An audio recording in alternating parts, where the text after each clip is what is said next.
On the day of my only daughter's wedding, I arrived at the venue in a custom-tailored tuxedo, fully prepared to walk her down the aisle and give her away to the man she loved. Instead, I found my own photograph pinned to the security gate with a bold red warning printed beneath it. The sign read, "Do not let him in, remove by force if necessary." I did not scream. I did not demand an explanation from the trembling security guard. I simply turned my car around and drove away in absolute silence. 4 hours later, as the caterers packed up the untouched filet mignon and the live orchestra walked out on her reception, my daughter finally realized her perfect day had ended the exact moment I left the premises. My name is Vincent. I am 72 years old, and this is the story of how I taught my ungrateful family the true cost of their arrogance. Before I continue this story, let me know where you are watching from in the comments below. Hit like and subscribe if you have ever had to stand up to family who underestimated your worth and treated your sacrifices like a weakness. The Ocean View Country Club was the most exclusive and expensive venue on the West Coast. I knew this because I had paid the non-refundable deposit 6 months prior. The afternoon sun reflected off the pristine white stone of the main clubhouse, and the salty breeze from the Pacific Ocean carried the faint scent of the tens of thousands of dollars worth of imported white roses I had purchased for the grand ballroom. I pulled my car up to the front security checkpoint. My heart was full of the quiet, profound pride that only a father can feel on his daughter's wedding day. I rolled down my window, expecting the young security guard to smile and wave the father of the bride right through the wrought iron gates. Instead, the young man in the crisp white uniform stepped directly in front of my vehicle. He held his hand up, signaling me to stop. He looked incredibly pale, and a thick bead of sweat rolled down his temple despite the cool ocean breeze. I smiled politely, assuming there was a simple logistical error. I told him my name and explained that I was the father of the bride, scheduled to be in the bridal suite for photographs in exactly 15 minutes. The guard swallowed hard.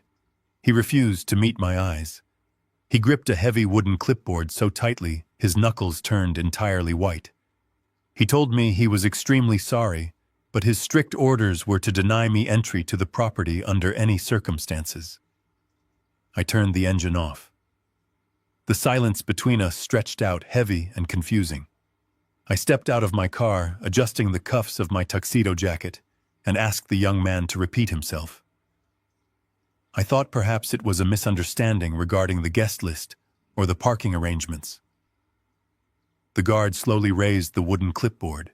Pinned to the very top of the guest manifest was a clear, high-resolution photograph of my face. It was a picture taken at my own birthday dinner the previous year. Beneath the photograph, written in thick, unmistakable red marker, were the instructions. "Do not let him in. Remove by force if necessary." Underneath those cruel words was my daughter's signature. I recognized the graceful loop of the letters immediately. I had paid for the private calligraphy lessons that taught her how to write that way. I stood there on the hot pavement, staring at my own face. The physical sensation of betrayal hit me not as a fiery rage, but as a freezing, paralyzing numbness in the center of my chest. I had spent 40 years building a life from nothing, working 14-hour shifts to ensure Natalie never knew the sting of poverty. I had paid for her elite college tuition, her luxury apartment, and this very wedding. Now I was standing on the outside of a gate I had purchased, looking at a mandate for my own forcible removal. Before I could ask the guard another question, a sleek black town car pulled up to the gate right behind my vehicle. The tinted window rolled down with a smooth mechanical hum. Sitting in the back seat were Colin's parents. Colin was the man my daughter was marrying today. His parents belonged to old money, the kind of people who spent their lives inheriting wealth rather than building it. Colin's father leaned out of the window, a smug, patronizing smile stretching across his tanned face. He looked at me, then looked at the guard holding the clipboard with my picture on it. He let out a sharp, mocking laugh.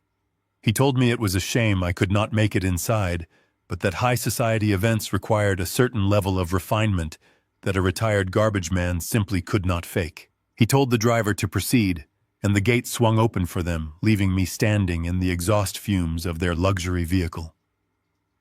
At that exact moment, my cell phone vibrated in my pocket. I pulled it out. The screen illuminated with a text message from Natalie. The message was lengthy, carefully typed, and utterly devoid of warmth. She wrote that Colin had invited several elite technology investors to the ceremony. She explained that these men were crucial to funding Colin's new startup company, and they were accustomed to associating with a specific pedigree of people. She stated that my blue-collar background, my calloused hands, and my lack of country club etiquette would humiliate Colin in front of the very people he needed to impress. She told me she was doing this for her future, and she promised to take me out to a quiet diner for a hamburger next week to make up for it. She ended the message by asking me not to cause a scene and embarrass her. I read the message 3 times. I looked at the imported white roses lining the driveway. I looked at the security guard who was now bracing himself, as if expecting me to shout, curse, or throw a violent temper tantrum. I did none of those things. The illusion I had maintained for decades, the hope that my unconditional financial support would eventually earn my daughter's genuine respect, shattered completely. The broken pieces left behind a cold, sharp clarity. I realized she did not see me as a father. She saw me as a bank account she could drain and discard whenever my presence became socially inconvenient. I did not weep. I typed a single word in response to her cowardly text message. Understood. I put the phone back into my pocket. I looked at the young security guard, gave him a polite nod, and got back into my car. I put the vehicle in reverse, backed away from the wrought iron gates, and drove away from the Ocean View Country Club. I left my daughter to enjoy the flawless high-society wedding she desired, blissfully unaware that I was about to dismantle the entire foundation of her privileged life. I drove north along the Pacific Coast Highway, leaving the manicured lawns and the suffocating arrogance of the Ocean View Country Club far behind me. The heavy engine of my sedan hummed a steady, calming rhythm against the asphalt. I kept my hands positioned perfectly on the leather steering wheel. My breathing was slow and measured. A lesser man might have driven erratically, blinded by tears, or consumed by a fiery, screaming rage. I felt none of those things. The betrayal I had just experienced was so absolute, so fundamentally cowardly, that it completely severed the emotional tether binding me to my daughter. The man who had spent the morning nervously adjusting his tuxedo bow tie, desperate to give his little girl the perfect wedding day, no longer existed. He had died at the security gate, killed by a red marker and a forged smile. In his place was the man who had spent 4 decades clawing his way up from the bottom of the industrial waste management sector. That man did not weep over bad investments. That man cut his losses and dismantled his liabilities. I guided the vehicle off the main highway and onto a secluded gravel shoulder that overlooked the vast, churning expanse of the ocean. I put the car in park and turned off the ignition. The sudden silence inside the cabin was profound. I rolled down the window just enough to let the sharp, salty air fill the space. I sat there for a long time, watching the dark blue waves crash violently against the jagged rocks far below. The relentless force of the water reminded me of the reality my daughter and her new elite family had conveniently forgotten. Actions possess consequences. For years, I had served as the invisible shock absorber for Natalie. I paid her debts, funded her lifestyle, and shielded her from the harsh realities of the world. I had provided a bottomless safety net, allowing her to float through life under the delusion that she was an independent, self-made woman. Her text message revealed the truth. She viewed my protection not as a sacrifice, but as a foolish weakness to be exploited. I reached into the inner breast pocket of my custom tuxedo jacket and retrieved my wallet. The leather was worn a simple bifold I had carried for over a decade. To anyone looking, including my daughter, it appeared to be the wallet of a comfortable but modest retiree. Natalie believed my wealth was finite, a decent pension supplemented by some lucky savings. She had no idea of the actual magnitude of the empire I had built and sold. I opened the wallet and bypassed the standard debit cards and the faded photographs of a family that was now officially dead to me. I reached into a hidden back compartment and slid out a heavy, solid metal credit card. It was entirely black, devoid of any visible account numbers or flashy logos. It was a tier of financial access offered only to individuals whose net worth exceeded 9 figures. It was the physical manifestation of the power I had kept hidden to ensure my daughter stayed grounded. Looking at the matte black metal glinting in the afternoon sun, I realized my attempt to teach her humility had spectacularly failed. She worshipped money and status above loyalty and blood. Therefore, her punishment would be administered in the only language she truly respected. I picked up my cell phone from the passenger seat. I bypassed my regular contact list and dialed the private 24-hour concierge number engraved on the back of the metal card. I brought the phone to my ear. It did not even ring a full time before the line connected. A crisp, highly professional voice answered on the other end.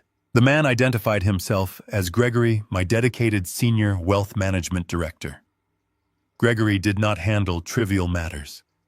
His sole responsibility was to manage and execute the financial directives of the firm's most exclusive clients. He greeted me warmly, asking if I was enjoying the beautiful weather on the coast and wishing me a wonderful afternoon celebrating my daughter's wedding. I listened to his polite small talk, appreciating the stark contrast between his genuine professional respect and the venomous disrespect I had just endured from my own flesh and blood. I thanked Gregory for his kind words, but my tone immediately signaled that this was not a social call. I instructed him to open my primary holding account, specifically the ledger associated with my personal discretionary spending. I heard the faint, rapid clicking of a keyboard on his end of the line. Within seconds, Gregory confirmed he had the account interface open and ready. I spoke slowly, ensuring every syllable was perfectly clear and undeniably absolute. I told him to locate the pending pre-authorization hold of $150,000. This was the massive blanket transaction I had initiated 3 days prior. It served as the exclusive financial guarantee for the Ocean View Country Club, covering the venue rental, the premium catering company, the imported floral arrangements, and the live orchestra. It was the invisible foundation upon which my daughter's entire high society wedding was currently resting. Gregory confirmed he had located the transaction.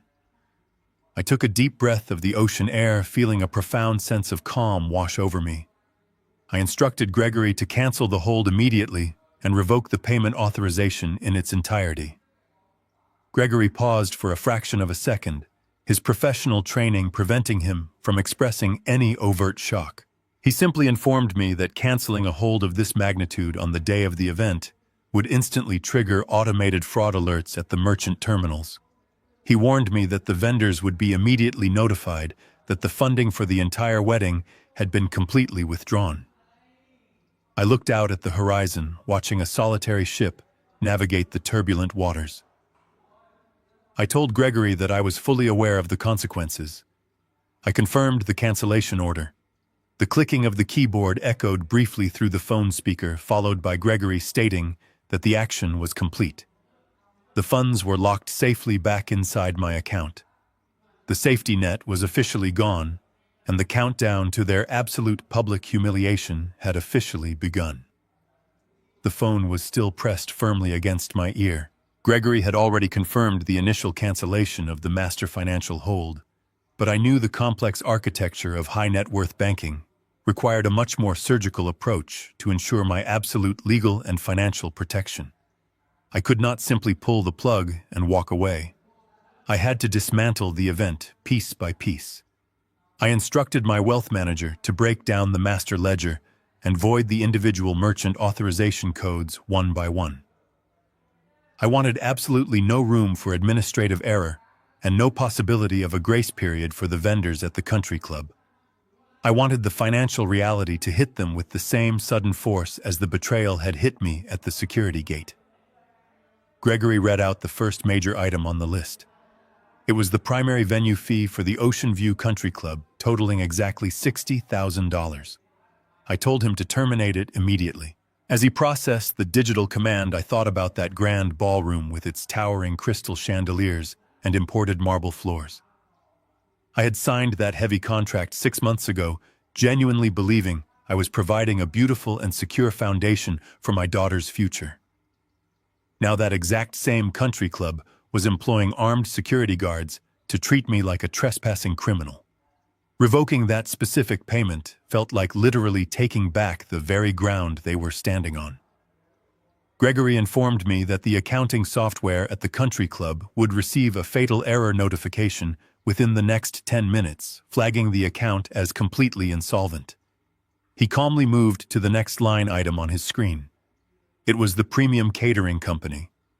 This was $45,000 dedicated to a customized menu featuring imported beef, fresh coastal lobster, and towers of vintage champagne. I instructed him to void that authorization without hesitation. I clearly remembered the exclusive tasting session we attended earlier that year. Natalie had been so incredibly specific and demanding, insisting that Collins' elite technology investors expected a certain caliber of culinary excellence. I had happily footed the massive bill, wanting my only child to feel proud on her special day. Sitting in my car, I realized that the expensive food was not a genuine celebration of love. It was nothing more than a lavish prop in a theatrical performance designed to mask Collins' utter financial inadequacy. By removing that money, I was stripping away their expensive props. I pictured the catering staff, highly trained culinary professionals who absolutely do not work for free, receiving the automated alert that their substantial invoice was now backed by thin air. Gregory continued methodically down the list. $20,000 for the luxury floral arrangements and custom botanical decorations. I authorized the immediate and permanent cancellation. Those were the exact same white roses I had smelled at the security gate, the beautiful flowers lining the private driveway that I was explicitly forbidden to enter. It was a profoundly satisfying thought to know that the delicate scent of those roses would very soon be associated with sheer panic instead of high society prestige. Finally, Gregory read the last major event expense: $25,000 for the 12-piece live classical orchestra and the evening entertainment. I told him to cut the funding completely. The music, the food, the flowers, the venue. I systematically dismantled the entire foundation of the wedding from the quiet driver's seat of my sedan. I was not destroying her perfect day out of a sense of petty malice. I was simply withdrawing my deeply unappreciated participation. For her entire life, my money had been a massive financial umbrella constantly shielding Natalie from the harsh storms of reality. She had stood safely underneath it, completely oblivious to the cold rain. Today, she had made it clear that she preferred the company of her new elite family and their fake prestige. I decided to grant her wish. I was officially folding the umbrella and walking away. If they wanted to stand in the storm, they could finally feel the rain. I then asked Gregory about the liability transition. When a person cancels a six-figure luxury event on the actual day of execution, the financial fallout is immediate, aggressive, and highly litigious. I needed to guarantee that the crosshairs of the angry vendors were pointed precisely where they belonged. I instructed Gregory to completely scrub my personal billing information, my home phone number, and my private email address from the primary contact fields on all the vendor profiles. I told him to replace all my data with Collins' personal cellular number and his corporate business email address. If Collins' family was truly as wealthy and refined as they claimed to be at the gate, they could easily handle a sudden invoice dispute. This was the true essence of my silent adjustment. I was not leaving them a chaotic mess. I was simply handing them the legitimate bill for the luxurious lifestyle they falsely claimed to own. Gregory remained impeccably professional throughout the entire process. He confirmed that all authorizations were permanently voided and that the merchant payment gateways had been fully updated with the groom's contact information. He advised me that the automated banking fraud prevention systems would begin triggering severe decline notifications to the vendor's payment terminals almost immediately. There was absolutely no reversing this action once the connection was severed. The financial safety net I had woven for Natalie over decades was now officially dissolved. I thanked Gregory for his prompt efficiency and quietly ended the call. I lowered the phone from my ear and placed it carefully into the center console of my car. I looked out through the windshield at the vast, endless expanse of the Pacific Ocean. The deep water was dark and turbulent, completely indifferent to the tiny human dramas unfolding on the shore. I felt a deep, resonant kinship with that ocean. For years, I had allowed myself to be a gentle harbor for my daughter, quietly absorbing all her storms and paying for all her mistakes. I had thought that was the absolute definition of being a good and loving father. But shielding someone from the natural consequences of their own arrogance only breeds terrible monsters. Natalie had become a monster of entitlement, and Colin was the smooth-talking parasite feeding off her delusion. By surgically canceling those holds, I had not just saved my retirement money, I had fully reclaimed my personal dignity. I picked up my heavy black metal credit card one last time. It felt significantly heavier now, charged with the protective power and self-respect I should have exercised many years ago. I slid it back into the hidden compartment of my worn leather wallet. I tucked the wallet safely into the inner breast pocket of my custom tuxedo. The physical act of putting the financial power away perfectly mirrored the emotional shift taking place within my mind. I was no longer an open vault waiting to be looted. I was a closed fortress. I reached forward for the ignition, turned the metal key, and felt the powerful engine rumble to life beneath me.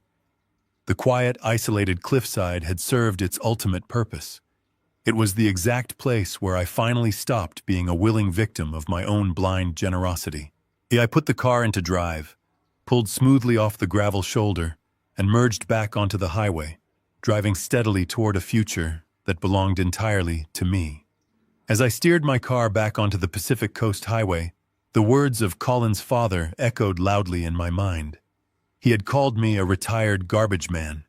He had said it with a dismissive sneer, confident that his inherited status made him vastly superior to a man who made his living dealing with the refuse of society. The profound irony of his insult was that he was technically correct. I was a garbage man, but his narrow worldview completely blinded him to the reality of what that actually meant in the modern American economy. I did not inherit a trust fund. I did not spend my 20s networking at private golf courses or attending cocktail parties to secure venture capital. I started my professional life in 1978 with a single rusted-out disposal truck and a route that no one else wanted. I woke up at 3 a.m, 6 days a week, hauling heavy metal cans in the freezing rain and the blistering summer heat. I learned very early that people will gladly pay a premium to make their messes disappear. I built my entire foundation on the very things that men like Colin's father refused to touch. Over the next 40 years, that single rusted truck grew into a massive fleet of 200 state-of-the-art vehicles. I systematically bought out small, failing competitors across 3 different states. I secured exclusive municipal contracts for waste disposal, industrial recycling, and hazardous material management.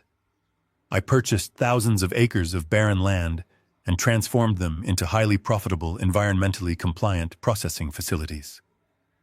The elite members of high society never think about the massive infrastructure required to maintain their pristine neighborhoods. They simply throw their trash into a bin and expect it to vanish. I was the man who made it vanish. My corporate logo was painted on the side of every commercial dumpster, behind every luxury restaurant, every high-rise office building, and every exclusive country club on the coast. I did not just work in the waste management sector. I owned the entire regional grid.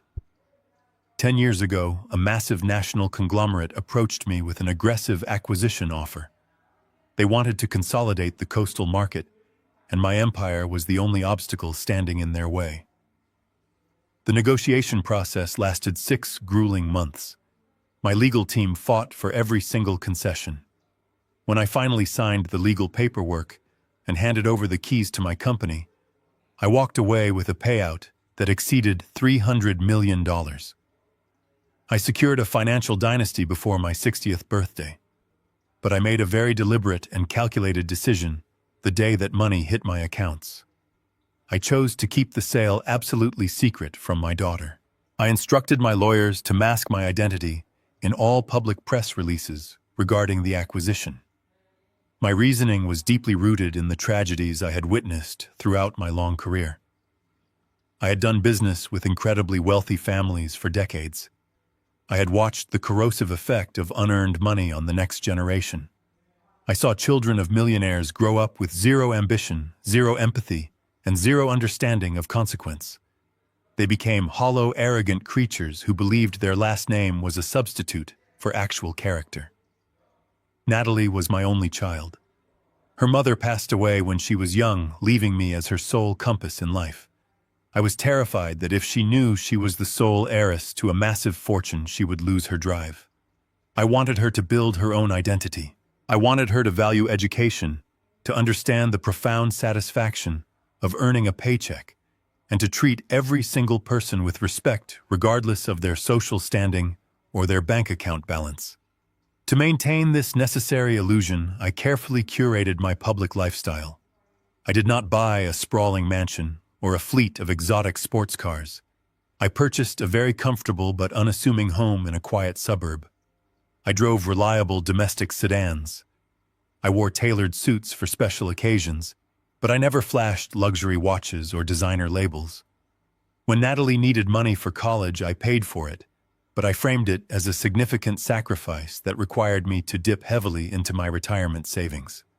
When she wanted to move into an expensive apartment after graduation, I co-signed the lease, but I made her contribute a strict portion of her own salary toward the rent.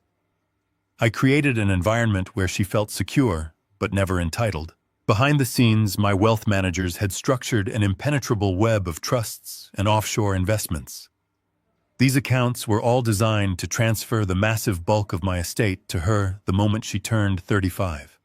I was simply waiting for her to fully mature to prove she had the moral foundation to handle that kind of absolute financial power responsibly. Driving down the highway, the crushing weight of my failure settled over me. My intricate plan to keep her grounded had backfired in the most spectacular way imaginable.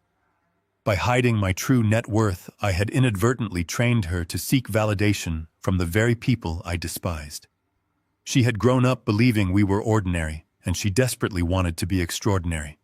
She became obsessed with the superficial markers of wealth. That obsession made her an incredibly easy target for a man like Colin. Colin possessed the expensive designer clothes, the smooth vocabulary of a tech entrepreneur, and the carefully crafted illusion of an aristocratic pedigree. Natalie was utterly blinded by the shiny facade he presented. She had no idea that his startup company was bleeding money, or that his parents leveraged their own home just to maintain their country club memberships. She traded a loving father for a cheap imitation of high society. The sheer foolishness of her decision was almost difficult to comprehend.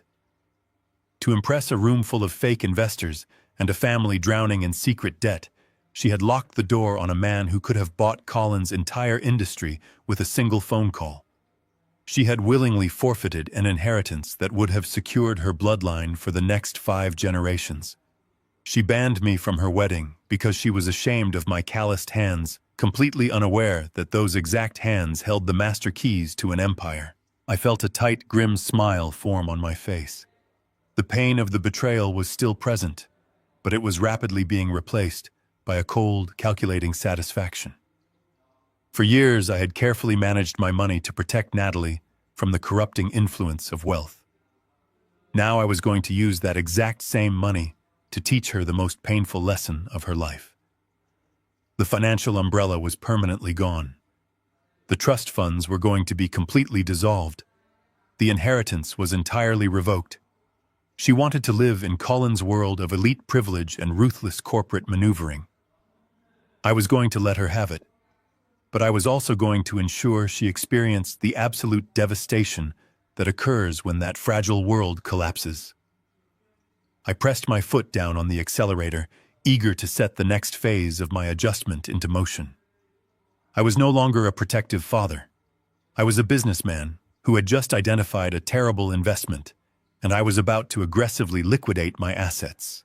While I was merging onto the highway and leaving my past behind me, the string quartet on the manicured lawn of the country club began to play their joyful final piece.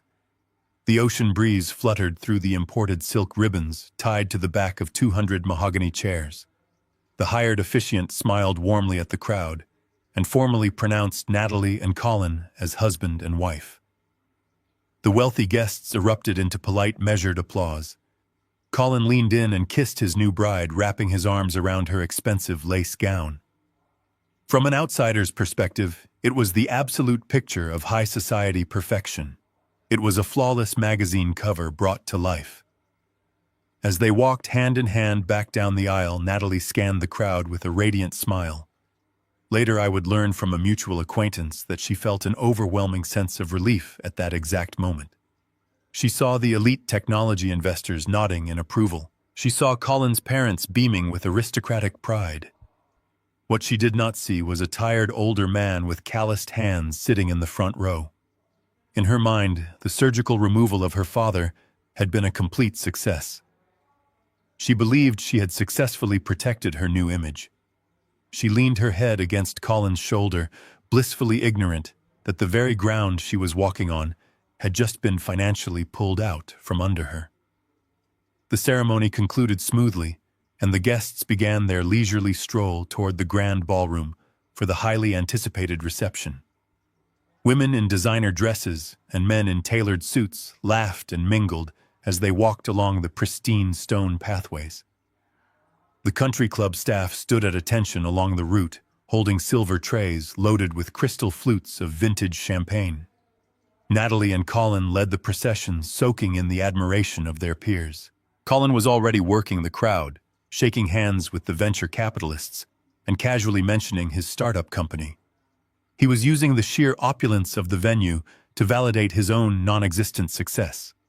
He assumed the extravagant display of wealth would easily secure the millions of dollars in investment capital he desperately needed to keep his business afloat.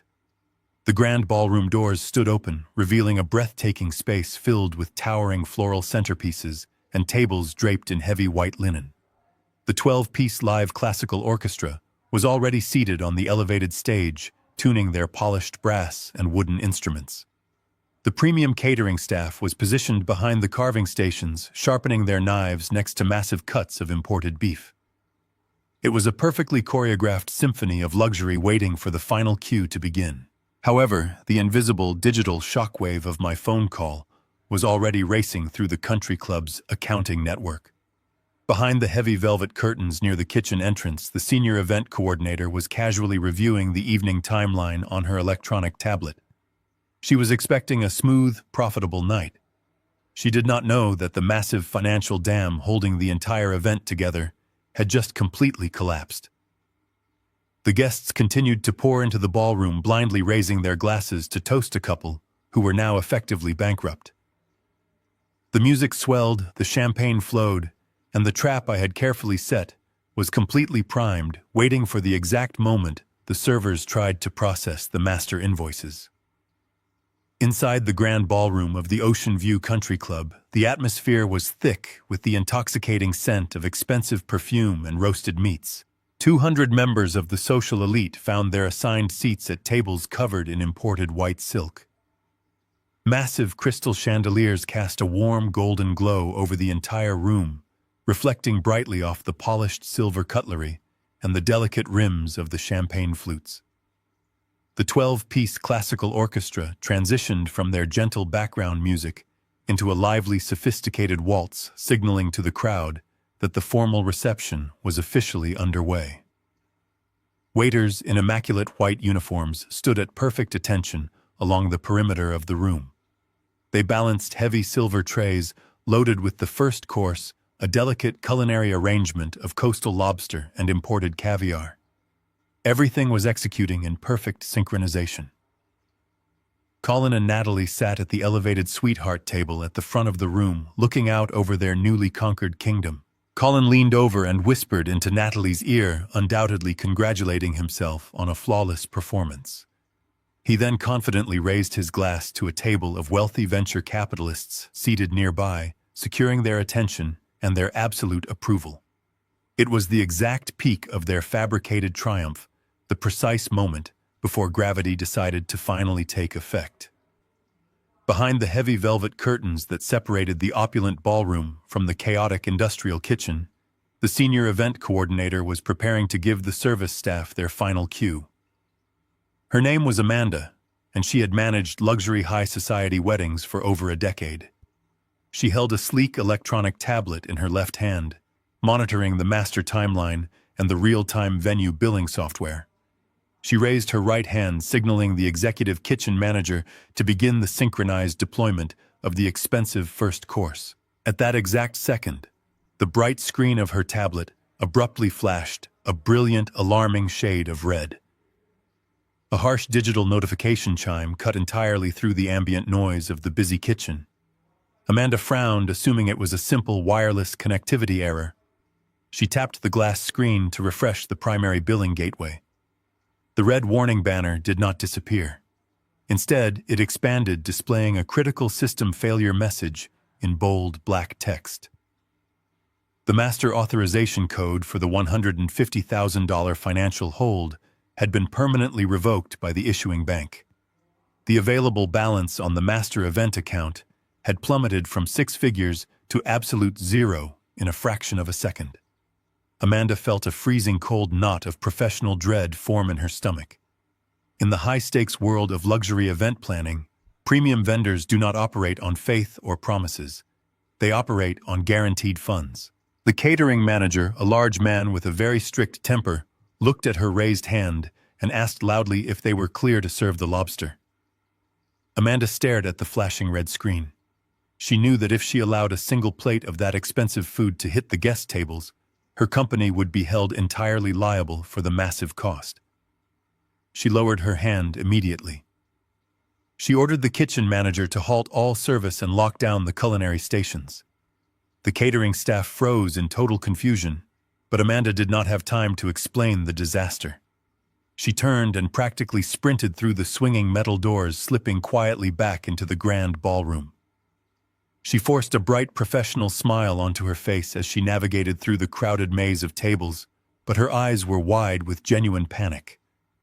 She swiftly approached the sweetheart table where the bride and groom were currently laughing loudly at a joke told by one of the tech investors. Amanda leaned in very close, ensuring her voice was barely a whisper so the nearby guests would not hear. She politely interrupted Colin's conversation and asked both the bride and the groom to step out into the private corridor for a brief urgent matter regarding the venue logistics. Colin looked visibly annoyed by the sudden interruption. He gave the wealthy investors an arrogant smile, waved his hand dismissively, and promised he would return in just a moment. Natalie picked up the heavy layers of her designer lace gown and followed her new husband. Amanda guided them swiftly out of the crowded ballroom and into a quiet, lavishly decorated hallway, lined with antique mirrors. As soon as the heavy mahogany doors clicked shut behind them, entirely silencing the music and the laughter, the polite professional smile vanished completely from Amanda's face. Colin crossed his arms tightly over his tailored tuxedo jacket and impatiently asked Amanda what could possibly be so important that it required pulling them away from their distinguished guests.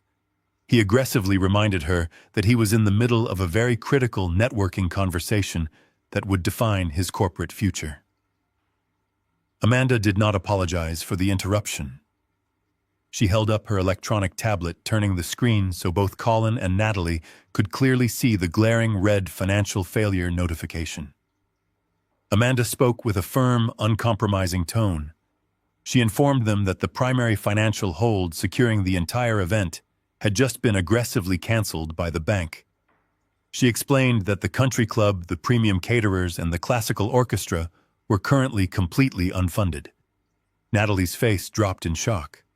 She let out a small, confused laugh, telling Amanda that there must be a ridiculous mistake with the computer system. She insisted that her wealthy father had taken care of the massive bill months ago. Amanda shook her head, clarifying that this was absolutely not a simple technical glitch. The issuing bank had explicitly confirmed a manual intentional revocation of all authorized funds. The money was entirely gone, and the automated fraud prevention systems had permanently locked the original account out of their payment portal. Amanda looked directly into Colin's eyes, completely stripping away the illusion of his high society status. She told him that she had ordered the kitchen to halt all food service and instructed the bartenders to stop pouring the expensive alcohol. She stated with absolute finality that unless Colin could immediately provide a new valid payment method capable of instantly clearing $150,000, the wedding reception was effectively over before the first course even reached the tables. Colin stared at the digital tablet in Amanda's hand, as if the electronic device itself had just personally insulted him. The initial shock on his face rapidly hardened into a rigid mask of arrogant indignation. He scoffed loudly, stepping forward to adjust the lapels of his tailored tuxedo, and aggressively informed the senior event coordinator that her venue software was obviously malfunctioning. He stated with absolute conviction that his new father-in-law was an incredibly wealthy man who would never allow a financial error of this magnitude to occur on such an important day. Amanda did not blink. She maintained her firm and uncompromising posture in the center of the quiet hallway.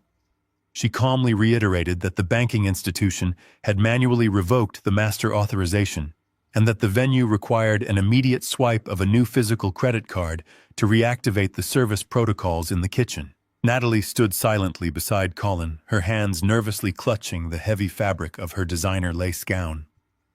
She looked up at her new husband with wide and pleading eyes, silently begging him to fix the humiliating situation before the wealthy venture capitalists in the adjacent ballroom noticed their prolonged absence.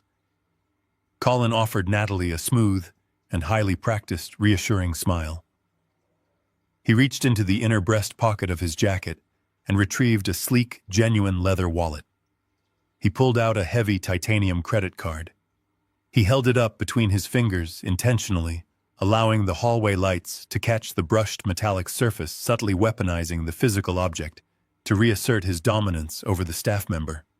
He handed the metal card to Amanda with a deeply condescending smirk. He told her to charge the entire $150,000 balance directly to his personal account and warned her that he expected a formal written apology from the country club executive management team for the severe disruption to his wedding reception. Amanda accepted the heavy titanium card without offering a single word of apology. She retrieved a secure mobile payment terminal from the front pocket of her black blazer. She inserted the metal chip of Colin's prestigious card into the machine and rapidly typed in the massive 6-figure balance required to save the event. The small digital screen illuminated with a glowing blue processing circle. The silence in the lavishly decorated hallway became entirely suffocating. Natalie held her breath, her hands shaking slightly. Colin stood incredibly tall, projecting an artificial aura of absolute financial invulnerability. 5 agonizing seconds passed. Then the mobile payment terminal emitted a sharp and highly unpleasant electronic beep. The blue processing circle vanished instantly, replaced by a stark red banner displaying the word "declined." Amanda looked up from the glowing screen and professionally informed Colin that his financial institution had completely rejected the transaction. Colin's confident smirk evaporated into thin air. A sudden and highly visible flush of heat crept up his neck and spread rapidly across his jawline. He snatched the titanium card back from Amanda's hand, loudly accusing her of operating faulty equipment and demanding she try it again. His voice lost its smooth rhythm and took on a high and distinctly panicked edge. He quickly dug back into his leather wallet and produced a different card, a premium gold rewards card tied directly to his technology startup company.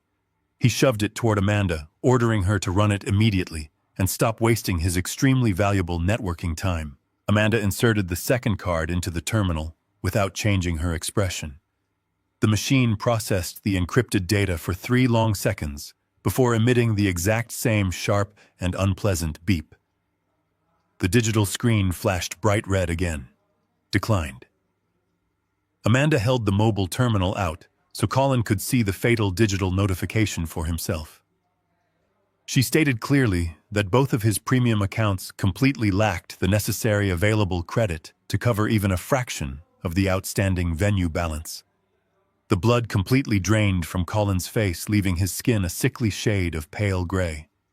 The carefully constructed illusion of his massive corporate success was rapidly disintegrating right there in the quiet corridor. At that precise moment, the heavy mahogany doors of the grand ballroom swung open behind them. Colin's parents stepped out into the hallway, accompanied by the muffled sounds of the classical orchestra playing inside. They had noticed their son's prolonged absence and the sudden and highly suspicious halt in the luxury food service. Colin's father, the exact same man who had mocked my working-class background from the comfortable backseat of his luxury town car just a few hours earlier, walked toward us with a look of severe aristocratic irritation. He loudly demanded to know why the catering staff was refusing to pour the vintage champagne for his elite guests. Colin turned to his parents, his eyes wide with genuine and unadulterated desperation.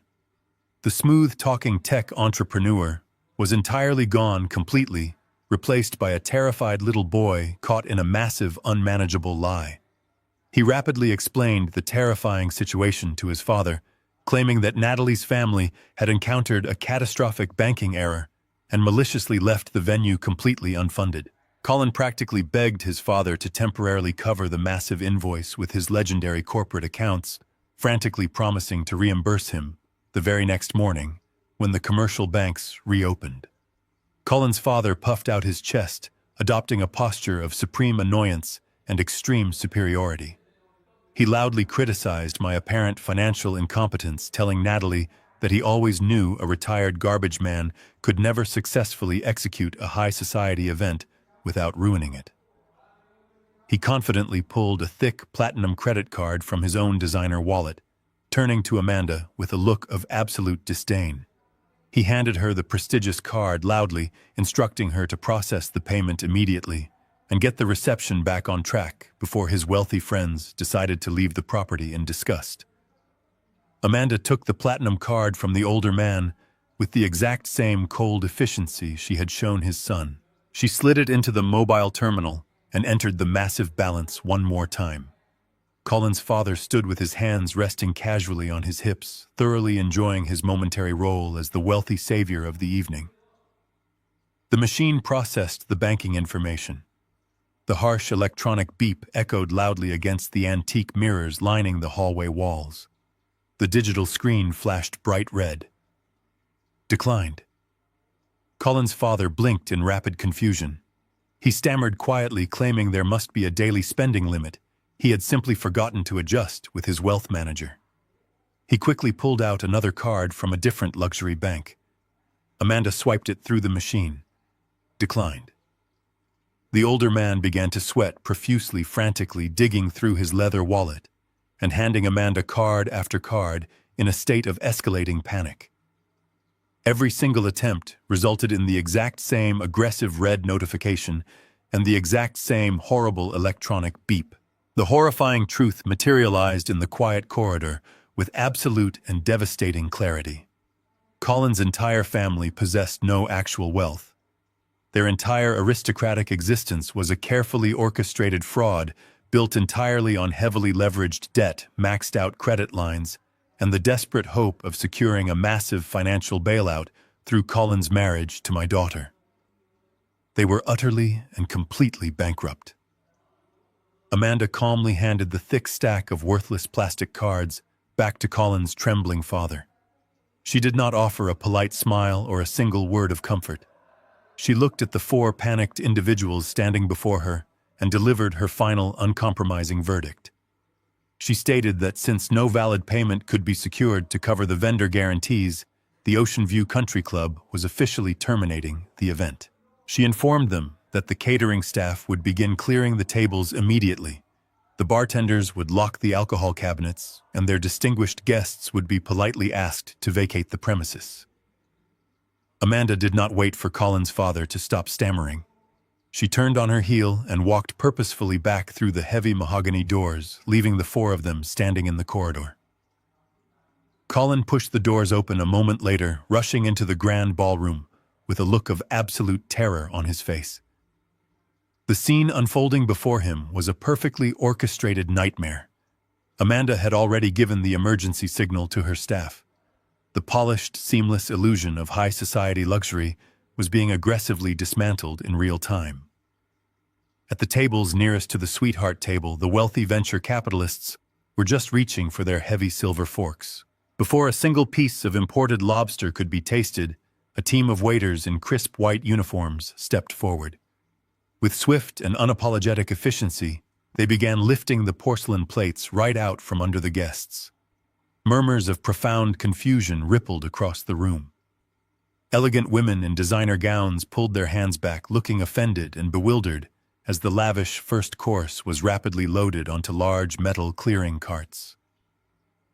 Colin rushed forward, grabbing the arm of a passing waiter. He loudly ordered the young man to put the food back on the table, trying desperately to project the authority he had faked all evening. The waiter stopped, looked Colin directly in the eye, and loudly informed him that the catering company did not serve charity dinners to insolvent clients. The waiter pulled his arm free and walked away, pushing a cart full of expensive seafood back toward the kitchen. The entire table of elite investors heard every single word of that exchange. The humiliation cascaded across the room like a row of falling dominoes. Over at the massive mahogany bar, the head bartender blew a sharp, short whistle. His team immediately stopped mixing the expensive craft cocktails. They grabbed the open bottles of vintage champagne and premium liquor, hastily shoving them into the heavy wooden cabinets beneath the counter. The loud metallic clanking of heavy brass padlocks snapping shut echoed across the dance floor. Guests who had been waiting in line for a drink were abruptly told that the bar was permanently closed due to a catastrophic failure of payment. Then came the most devastating blow to the evening ambiance. On the elevated stage, the conductor of the 12-piece classical orchestra tapped his baton sharply against his music stand. The lively, sophisticated waltz came to a sudden and jarring halt. The musicians did not linger or wait for an explanation. They immediately began unfastening their bow ties and placing their expensive brass and wooden instruments back into their velvet-lined cases. The sudden absence of the music created a suffocating vacuum in the massive ballroom. Every whisper, every gasp of shock, and every confused question was suddenly amplified in the terrible silence. Colin stood completely frozen in the center of the dance floor. He was entirely surrounded by the physical evidence of his own financial ruin. Natalie remained near the entrance, her hands covering her mouth in sheer horror as she watched the country club staff actively repossess her dream wedding. She looked desperately at her new husband, but Colin had completely stopped looking at her. His eyes were locked in utter panic on the table of venture capitalists. These were the men he had spent months courting. The men he had brought to this extravagant venue specifically to convince them he was a highly successful tech entrepreneur, worthy of their millions. The lead investor, an older man with silver hair and a notoriously ruthless reputation in the corporate world, slowly placed his linen napkin onto the empty table in front of him. He looked around the room, taking in the locked bar, the retreating musicians, and the panicked, sweaty face of Colin's father, standing uselessly in the doorway. The investor did not look angry. He looked profoundly disappointed and utterly disgusted. He leaned over and whispered something to his associates. One by one, the wealthy men stood up from their chairs. They adjusted their tailored suit jackets and began walking toward the exit. Colin practically threw himself across the room to intercept them. He held his hands up, stammering frantically, promising them that this was just a minor banking error, a ridiculous misunderstanding that would be entirely resolved by Monday morning. He begged them to stay, offering to take them all out to an expensive restaurant in the city to discuss the seed funding for his software company. The lead investor stopped walking. He looked Colin up and down completely, stripping away the young man's fake aristocratic armor with a single devastating glance. The investor stated in a low, clear voice that his firm did not entrust millions of dollars to a man who could not even afford to pay for his own wedding dinner. He advised Colin to stop pretending to be a titan of industry and start looking for a bankruptcy lawyer. The investor stepped around Colin and walked out the door, followed closely by his entire team. Their departure was the final signal to the rest of the room. The 200 affluent guests, realizing that they were sitting in an unfunded venue with no food, no alcohol, and no music, began gathering their expensive coats and designer purses. The whispers grew into a loud, undeniable roar of gossip and judgment. They were no longer admiring the beautiful bride or the confident groom. They were actively fleeing from a massive, embarrassing social disaster. Colin's mother, a woman who had spent the entire afternoon boasting to anyone who would listen about her family and their extensive real estate portfolio, burst into loud theatrical tears. She tried to grab the arm of a passing socialite, desperately trying to explain that they were victims of a cruel scam. The socialite simply pulled her arm away, offering a look of profound pity that was far worse than any insult, and hurried toward the exit. Colin's father leaned heavily against the mahogany doorframe. His face flushed a dangerous shade of purple, completely unable to meet the eyes of the people he had spent years trying to impress. Natalie finally stepped forward, her expensive white dress dragging across the floor that was now littered with discarded napkins and abandoned champagne flutes. She walked up to Colin, who was still kneeling on the hardwood. She demanded that he do something, anything, to stop the people from leaving. She cried out that this was supposed to be the most important day of her life, a day of absolute perfection. Colin looked up at her, his eyes wide and vacant. He had nothing left to say. The smooth vocabulary and the confident arrogance that had charmed her into marriage had completely evaporated. He was completely hollow. The remaining guests did not even bother to offer their condolences as they filed out of the grand ballroom. They simply walked past the ruined couple, eager to escape the suffocating atmosphere of failure. Within 15 minutes, the massive opulent room was entirely empty of guests. The only people left were the cleaning crew sweeping up the remnants of a party that never truly happened, and the newly married couple standing alone in the ruins of their own extraordinary greed. The silence that fell over the Ocean View Country Club was heavy and absolute. It was the exact same silence I had maintained at the security gate, now returning to completely swallow them whole. The mass exodus from the Ocean View Country Club was swift and entirely merciless. High society operates on a very strict set of unwritten rules, and the most important rule is to never be caught in the same room as a public financial disaster. Within 20 minutes, the grand driveway that I had been forbidden to enter was completely jammed with luxury vehicles. The valet attendants were overwhelmed, frantically sprinting back and forth to retrieve expensive cars for angry guests who were demanding to leave immediately. The people who were supposed to be celebrating the newlyweds were now complaining loudly about the lack of food and the immense waste of their valuable time. Inside the grand ballroom, the physical remnants of the ruined reception looked like the aftermath of a terrible storm. Half-empty glasses of water sat on tables alongside discarded linen napkins. The beautiful floral centerpieces, which cost $20,000 and were now entirely unpaid for, sat uselessly in the center of the abandoned room. The catering staff had completely cleared the room of anything valuable and retreated to the kitchen, leaving only the dim ambient lighting to illuminate the massive empty space. Natalie stood entirely alone near the elevated sweetheart table. She was trembling. The heavy designer lace gown that she had proudly paraded around just an hour earlier now looked like a ridiculous costume. She reached into her small silk bridal purse and pulled out her cell phone. It was the exact same device she had used to casually banish me from her life with a cowardly text message. Her hands were shaking violently as she scrolled through her contacts and pressed my name. She held the phone to her ear, desperate for the familiar and comforting sound of my voice. She expected me to answer, to apologize for the ridiculous misunderstanding, and to immediately wire the necessary funds to fix her broken evening. Instead, the line rang 3 times before clicking directly over to my automated voicemail greeting.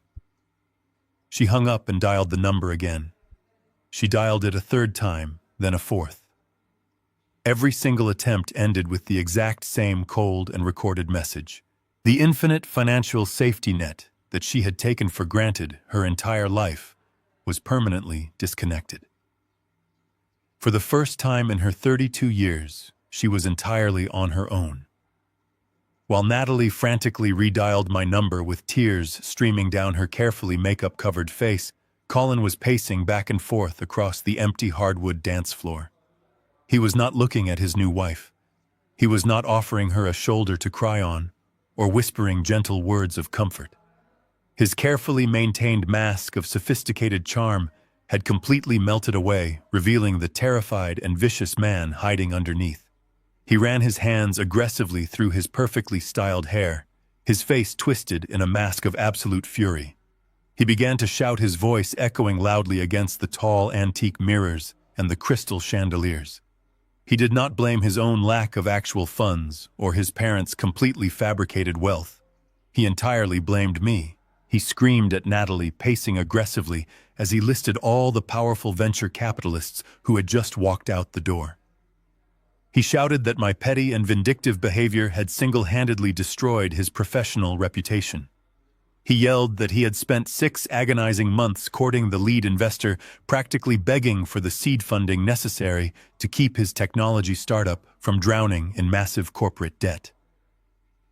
He told Natalie that this wedding was never actually about celebrating their future together. It was a calculated business exhibition, a grand theatrical performance designed specifically to secure millions of dollars in investment capital. Now, because I had abruptly pulled the funding, those elite businessmen viewed him as a pathetic financial liability. Colin pointed a shaking finger at Natalie and viciously demanded that she drive to my house that very night and force me to write a massive check to save his failing company. Natalie stopped dialing her phone. She slowly lowered the device, staring at the man she had just sworn to love and cherish for the rest of her life. The man who had convinced her to bar her own father from the venue was now openly admitting that he viewed their marriage as nothing more than a strategic financial transaction. The romantic illusion was completely dead. The country club manager eventually stepped back into the room holding a thick clipboard. He politely but firmly informed them that since the venue rental was no longer funded, they were officially trespassing and needed to vacate the property immediately. Colin stormed out of the ballroom without waiting for his bride. Natalie stood alone in the dim light for a moment longer, surrounded by the crushing reality of her own terrible choices, before picking up the heavy skirt of her dress and following her angry husband out into the cold night. The weekend passed in a massive blur of angry phone calls and bitter arguments inside Colin's luxury apartment. By the time Monday morning finally arrived, Colin had managed to completely reconstruct his shattered ego. He stood in front of his expensive bathroom mirror, meticulously adjusting the knot of his imported silk tie. He was a master manipulator, a man who had built his entire adult life on smooth talking and aggressive, unearned confidence. He convinced himself that the catastrophic failure at the country club was simply a temporary and highly unfortunate setback. He planned to march directly into his downtown office, gather his small team of employees, and prepare a brilliant bulletproof presentation for his wealthy investors. He had scheduled an emergency crisis meeting for 9 o'clock that morning. He fully intended to blame the entire wedding disaster on a massive banking error caused by his allegedly incompetent father-in-law. He believed his own fabricated reality so deeply that he actually smiled at his reflection before grabbing his designer leather briefcase and heading out the door. Colin drove his leased European sports car into the very heart of the bustling financial district. His technology startup company was located on the top floor of a highly prestigious commercial high-rise building. It was the exact kind of address that instantly signaled massive corporate success and extreme stability to anyone who heard it. He had specifically chosen that expensive location to project an aura of absolute financial invulnerability, knowing full well that investors rarely questioned a man who operated out of a multi-million-dollar office suite. He parked his car in the VIP underground garage and rode the high-speed elevator up to his floor, mentally rehearsing the charming apologies and the complex financial jargon he would use to completely mesmerize the venture capitalists. The elevator chimed softly, and the polished metal doors slid open, to reveal the quiet, deeply carpeted corridor. Colin stepped out, fully expecting to walk into a bustling office filled with the energetic sound of ringing phones and typing keyboards. Instead, he found his entire staff of 12 software developers and marketing executives standing aimlessly in the hallway. They were holding their morning coffee cups and looking incredibly nervous. Colin immediately put on his very best chief executive officer smile.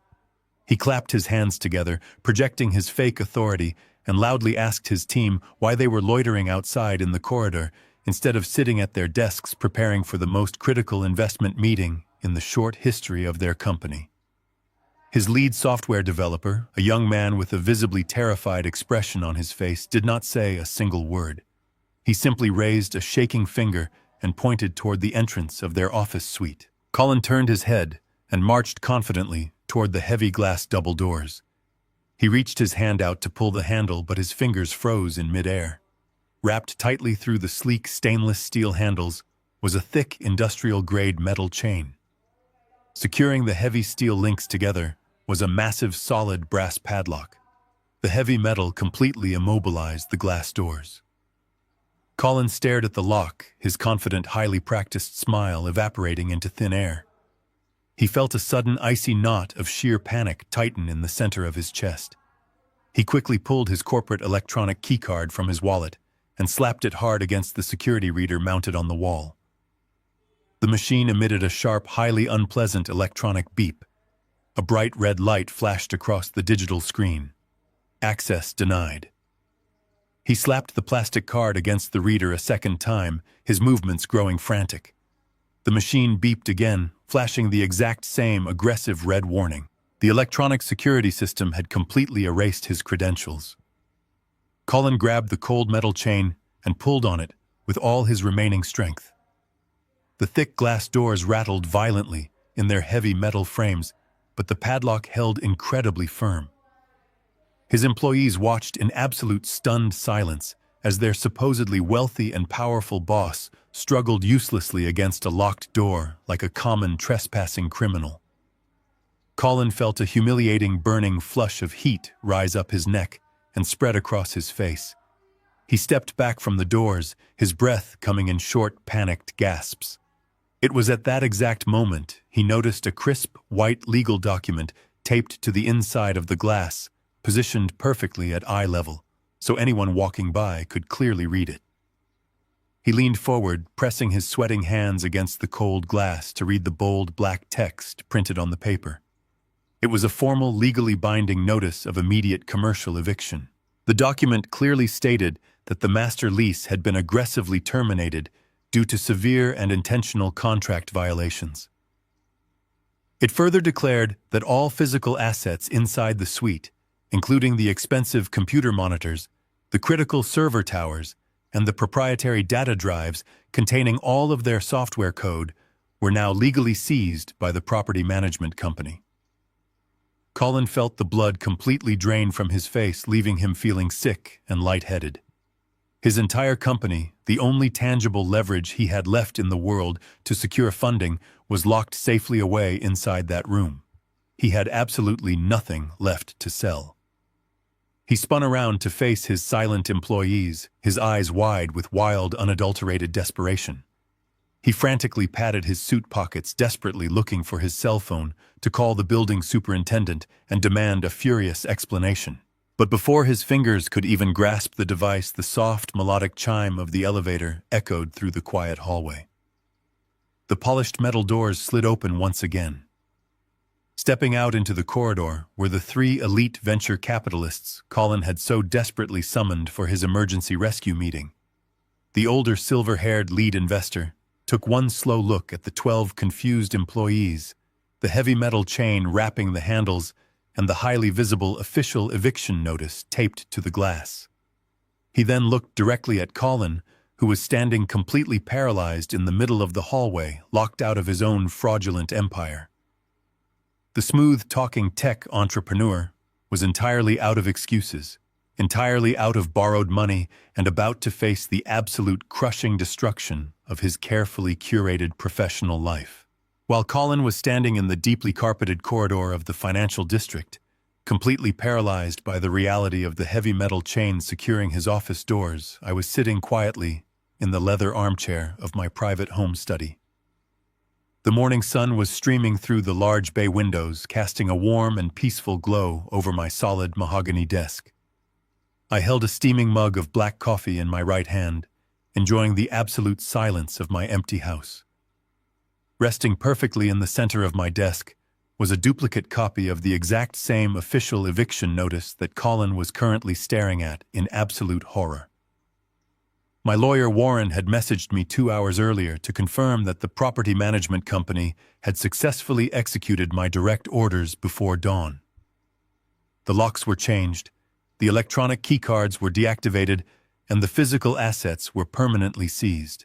It was a flawless tactical maneuver, executed with the cold precision of a corporate guillotine.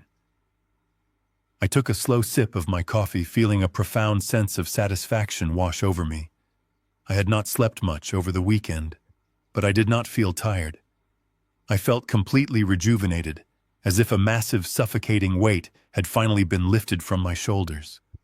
For years, I had allowed myself to be quietly manipulated by my daughter's emotional pleas and my son-in-law's manufactured crises. I had played the role of the silent, deep-pocketed benefactor, always stepping in to catch them right before they hit the ground. Looking at the legal document on my desk, I allowed my mind to drift back to the exact moment this particular trap had been unknowingly set by Colin himself. It was exactly 3 years ago during a tense Sunday dinner at my house. Colin had recently quit his mid-level corporate job to launch his highly ambitious software startup. He spent the entire meal aggressively complaining about the aggressive real estate market in the city. He loudly lamented that commercial landlords were completely greedy and unreasonable, demanding exorbitant monthly rents that were stifling young visionary entrepreneurs like himself.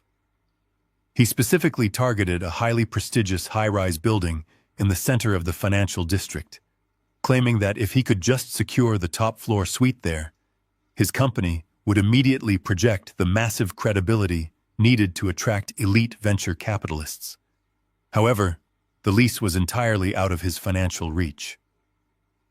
Natalie had looked at me across the dining table with those wide, pleading eyes I could never seem to resist. She did not explicitly ask for a handout, but the heavy implication hung in the air like thick smoke. Colin subtly joined the manipulation, sighing dramatically, and stating that without a proper headquarters, his brilliant technology would never see the light of day. They were perfectly coordinated in their silent demand for my financial intervention. A younger, more foolish version of myself might have simply written a massive check to cover his rent for the next 5 years. But I had spent 40 years building a waste management empire, and I knew that simply handing a reckless man a pile of cash was the fastest way to destroy him. I decided to provide the necessary support in a much more strategic and heavily disguised manner. The very next morning, I contacted my wealth management team and my primary corporate attorney, Warren. I instructed them to form a brand new, highly insulated holding company under an obscure corporate name that could never be traced back to me. Once the legal entity was established, I authorized the immediate and aggressive purchase of the entire commercial high-rise building Colin had been complaining about. The multi-million-dollar real estate transaction was completed quietly and entirely in cash. Within 30 days, I was the absolute undisputed owner of the prestigious property. I then brought in a third-party commercial property management firm to handle the daily operations, ensuring an impenetrable layer of separation between my identity and the building tenants.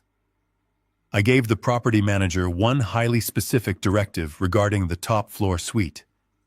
I told them to contact Colin's newly formed startup company and offer him a miraculously discounted multi-year lease agreement. The monthly rent I authorized was a tiny fraction of the actual market value, practically giving the luxurious space away for free. I included very strict behavioral and operational clauses in the contract. These were standard legal protections that Colin arrogantly ignored in his eager rush to sign the paperwork. When Colin secured the suite, he did not question his sudden, incredible luck. He did not wonder why a premier commercial landlord would offer an unproven startup such a massive financial favor. His massive ego completely blinded him to the reality of the situation. Colin brought Natalie to my house the following weekend to celebrate his brilliant negotiation skills. He stood in my living room drinking my expensive scotch and loudly boasted about how he had outsmarted the ruthless real estate market. He claimed his undeniable charisma and his sheer business genius had convinced the building owners to practically beg him to move in. He gloated that men of real vision always find a way to win. I sat in my armchair listening to his arrogant speech and simply offered a polite smile. I never told Natalie the truth. I allowed them to believe that Colin was a rising titan of industry, entirely self-made and brilliant. I paid the massive property taxes, covered the expensive building maintenance, and subsidized his fake corporate lifestyle every single month for 3 years, all while he secretly viewed me as an uneducated garbage man. The ultimate irony was almost too perfect to articulate. Colin had spent his entire relationship with my daughter attempting to distance himself from my working-class roots. He banned me from his high society wedding because he felt my presence would humiliate him in front of his wealthy peers. He firmly believed that he belonged in the elite penthouse suites of the world, completely separated from men who built their fortunes in the dirt and the grime. He never once realized that the very floor beneath his expensive Italian leather shoes belonged entirely to me. He never knew that the heat warming his office, the electricity powering his computer servers, and the heavy glass doors he so proudly walked through every morning were all quietly provided by the exact same man he had just publicly discarded at the security gate. Now, as I sat in my quiet study looking at the eviction paperwork, the full circle of his arrogance was entirely complete. The safety net I had secretly woven for him was not just removed, it was actively weaponized against him. The strict operational clauses he had ignored in his heavily discounted lease provided the perfect legal mechanism for his immediate destruction. By secretly subletting a small portion of the suite to a freelance graphics designer without formal written authorization, Colin had handed my lawyer the exact breach of contract necessary to lock him out without any prior warning. He had built his entire identity on the illusion of corporate power standing tall in a fortress he did not own completely, unaware that I held the master key all along. The quiet purchase of that building 3 years ago was originally meant to be an act of profound, invisible love for my daughter. Today, it was the perfectly calibrated instrument of her husband's absolute financial ruin. The silver-haired lead investor did not extend his hand to greet Colin or acknowledge his forced smile. The wealthy man stepped right past the sweating entrepreneur and walked directly up to the heavy glass doors. He adjusted his expensive reading glasses and silently reviewed the crisp white legal document taped to the glass. Colin hovered nervously right behind him, his voice cracking slightly as he desperately tried to spin the catastrophic situation. He laughed a high and highly unnatural laugh, claiming loudly that the property management company had made a hilarious clerical error. He insisted to the investors that his startup was incredibly well-funded and completely in good standing with the building ownership. He aggressively gestured toward the elevator, eagerly suggesting they relocate their multi-million-dollar investment meeting to the private dining room of a luxury hotel across the street, offering to pay for premium coffee and imported pastries while his assistants sorted out the minor administrative misunderstanding. The older investor did not move a single muscle. He continued reading the eviction notice with a look of profound and chilling judgment. The 12 stranded employees stood silently against the hallway wall, watching their boss completely unravel in real time. Before the investor could offer a response, the soft chime of the second elevator echoed through the quiet corridor. The polished metal doors slid apart to reveal my primary corporate attorney, Warren. Warren stepped out into the hallway, wearing an immaculate charcoal gray suit and carrying a thick leather briefcase. He was flanked by 2 large uniformed building security officers.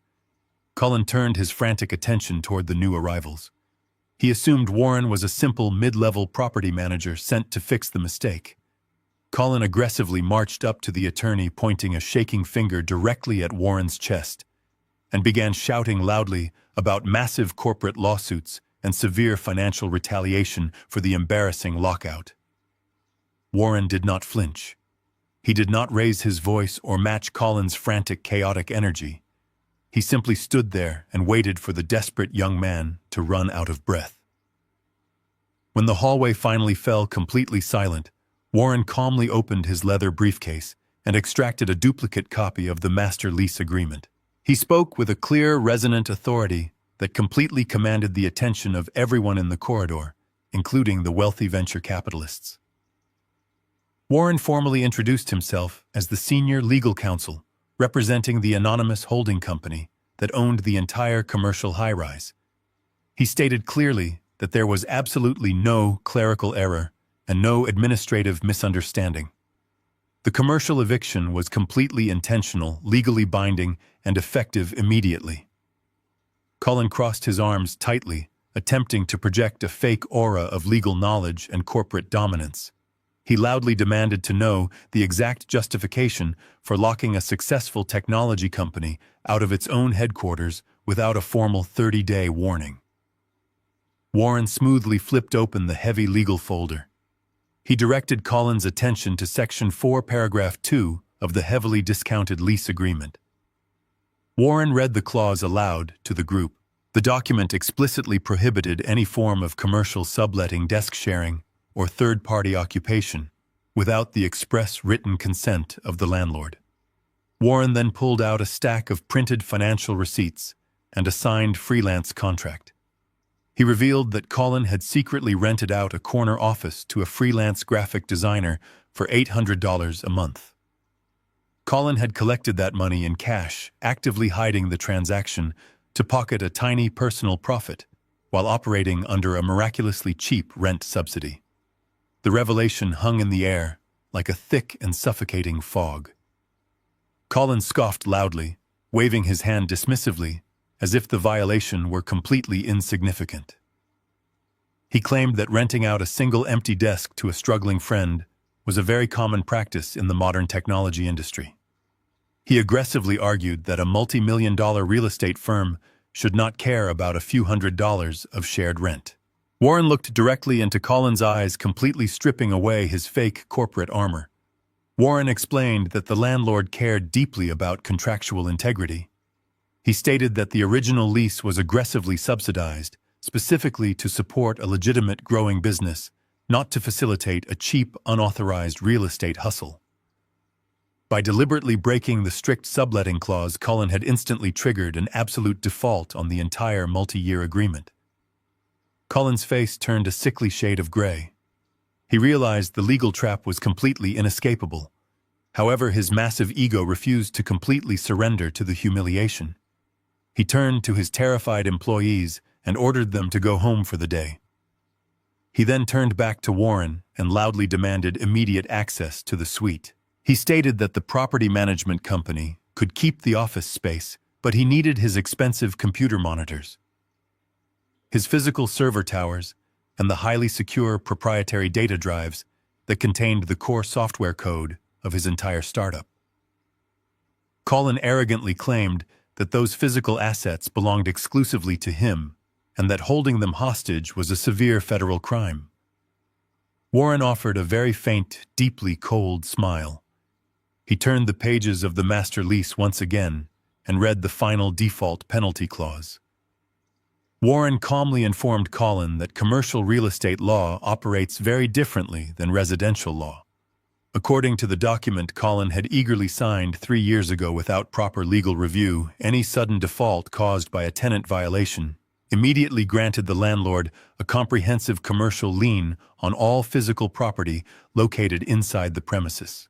Warren stated with absolute finality that every single computer, every piece of expensive office furniture, and every digital server now legally belonged to the holding company. They would be held indefinitely as collateral against the massive financial penalties and the sudden breach of contract damages. Colin's entire company, his software, and his only leverage to secure future funding were permanently locked behind that heavy metal chain. The silver-haired lead investor finally turned away from the glass doors. He looked at Colin with an expression of pure, unadulterated disgust. The wealthy man adjusted his tailored suit jacket and spoke in a low, quiet voice that carried effortlessly down the hallway. He told Colin that a chief executive officer who risks his entire corporate infrastructure and his proprietary technology just to illegally pocket $800 a month is not an entrepreneur. He is a reckless fool. The investor stated clearly that his firm would never entrust millions of dollars in venture capital to a man who cannot even read or honor a basic commercial lease. He advised Colin to stop playing business and start looking for a very good bankruptcy attorney. The three elite investors walked silently back to the elevator, pressed the call button, and completely exited Colin's life forever. The uniformed security officers stepped forward, firmly instructing Colin and his remaining employees to vacate the building premises immediately or face formal trespassing charges. Colin stood completely alone in the center of the quiet corridor. The arrogant tech founder who had banned me from his wedding to protect his high society image was now publicly exposed as a massive fraud, locked out of his fake empire and completely stripped of his entire future. The execution was entirely bloodless, perfectly legal, and absolutely devastating. I sat in my quiet study, finishing the last drops of my morning coffee. I knew exactly what was happening in that deeply carpeted hallway across the city because I had meticulously orchestrated every single second of Colin's morning. I knew that after Warren and the security guards left him standing completely alone outside his locked office, Colin would experience a brief and desperate surge of false hope. He would tell himself that losing the lease and the computer servers was just a minor logistical hurdle that could be easily overcome. He would convince himself that his original seed investor, the powerful venture capital firm that gave him $2 million to launch his technology startup 3 years ago, would simply write him another massive check to bail him out of the crisis. He believed his software was simply too valuable for them to abandon. He did not know that his software was completely worthless, and he did not know that his primary investor was already dialing his cellular phone. My private wealth manager had forwarded the official call recording to my secure email server later that afternoon, allowing me to listen to the exact moment Colin's entire fabricated existence was finally and permanently extinguished.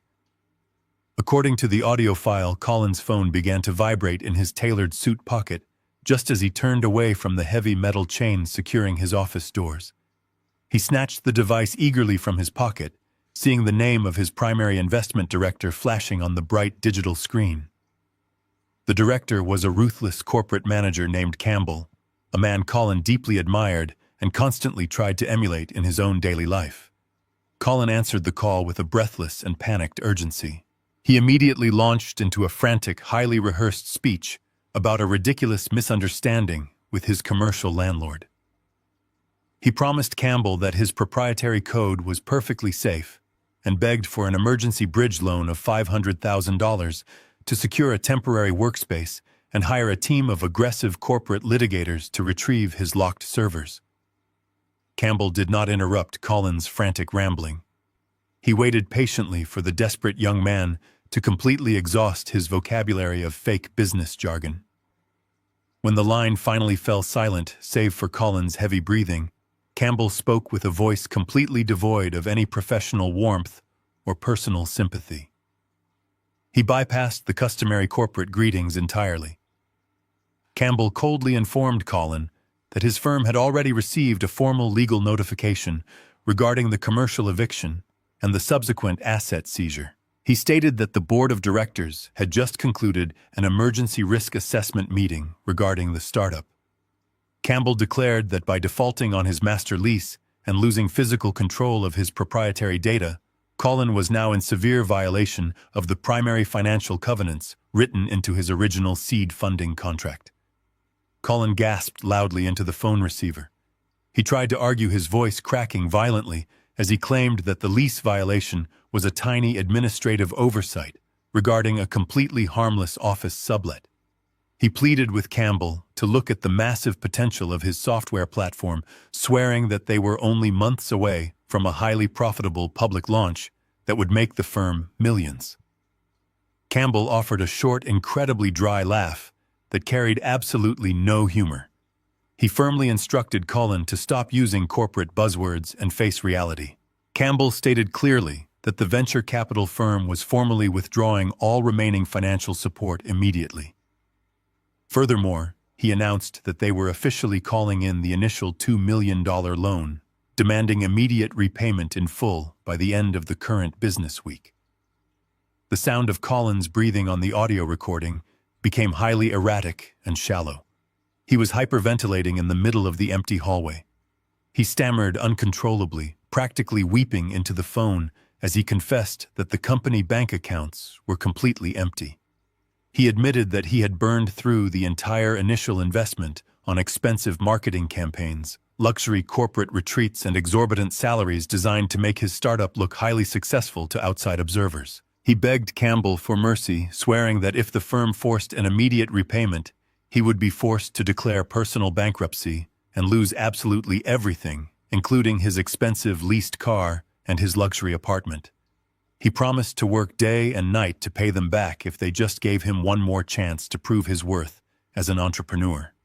This was the exact moment I had been waiting for 3 long years.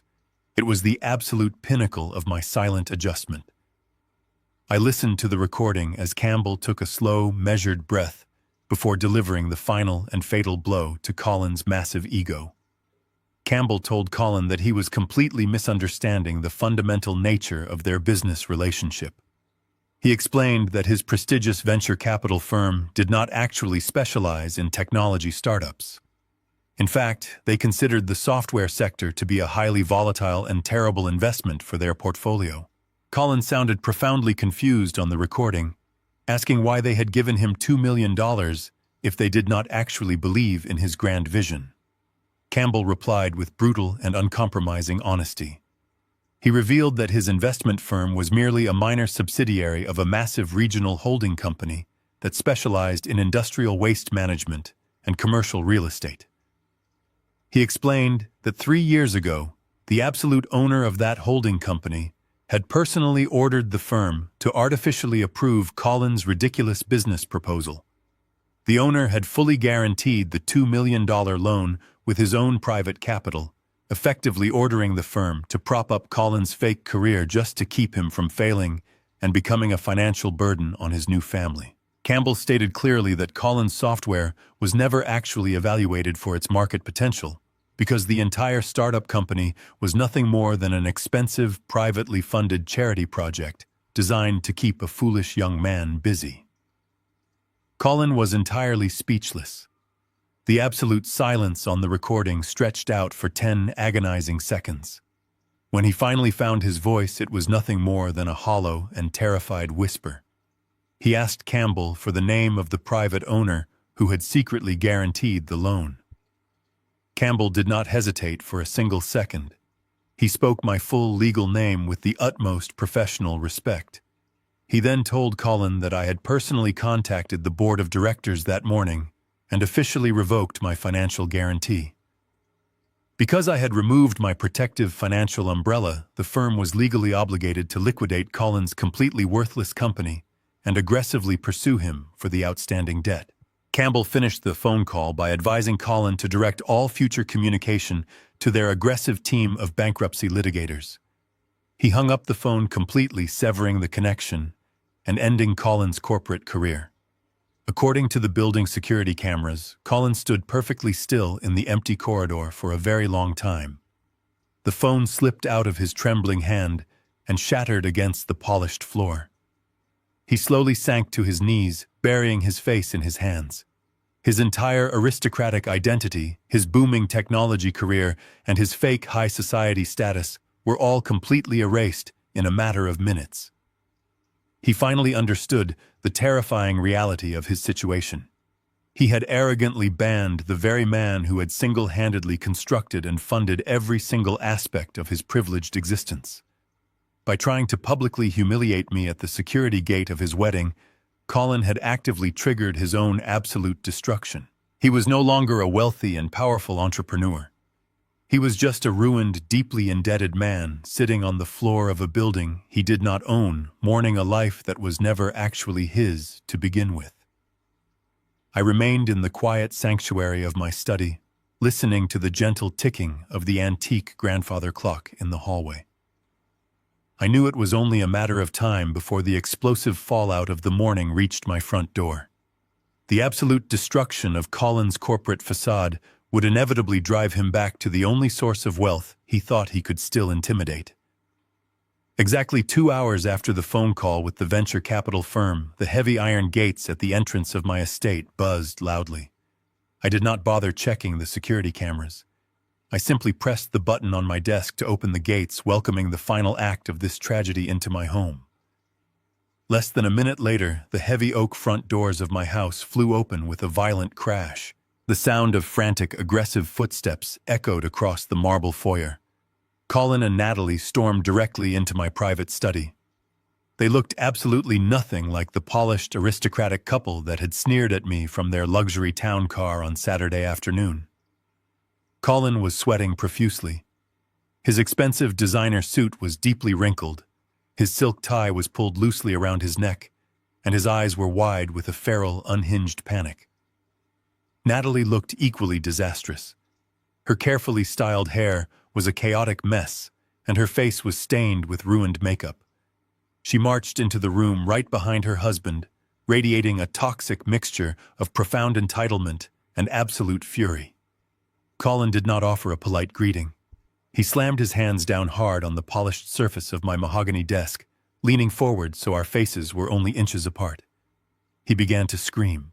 He shouted that I was a vindictive, jealous old man who was deliberately trying to ruin his life out of pure spite. He yelled that locking him out of his own office and stealing his proprietary computer servers was a massive federal crime, entirely ignoring the fact that he had legally forfeited those assets through his own arrogant breach of contract.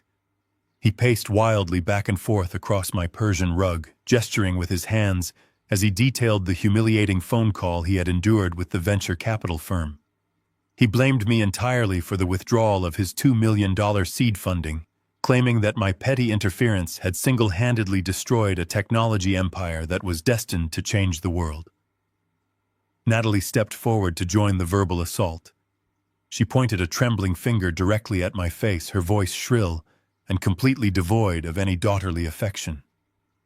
She demanded to know how I could possibly be so incredibly cruel to my own flesh and blood. She cried out that she had been completely humiliated in front of the most important families in the city at the country club. And now her husband's brilliant career was in absolute ruins because of my selfish financial tantrums. She slammed her expensive designer purse onto the leather sofa and loudly declared that she was not leaving my house until I completely fixed the massive disaster I had intentionally created. Her demands were astonishingly delusional. She aggressively instructed me to immediately wire $2 million directly into Colin's personal bank account so he could pay off the venture capital firm and save his company from bankruptcy. She then ordered me to call the property management company, force them to remove the heavy metal chains from the office doors, and formally apologize to Colin's entire staff for the ridiculous logistical misunderstanding. She stood there with her hands on her hips, her chin raised high, fully expecting me to completely surrender to her emotional blackmail, just as I had done so many times in the past. She truly believed that if she yelled loud enough and threw a massive temper tantrum, the bottomless bank account would magically open up again to fund her luxurious lifestyle. I sat perfectly still in my leather armchair.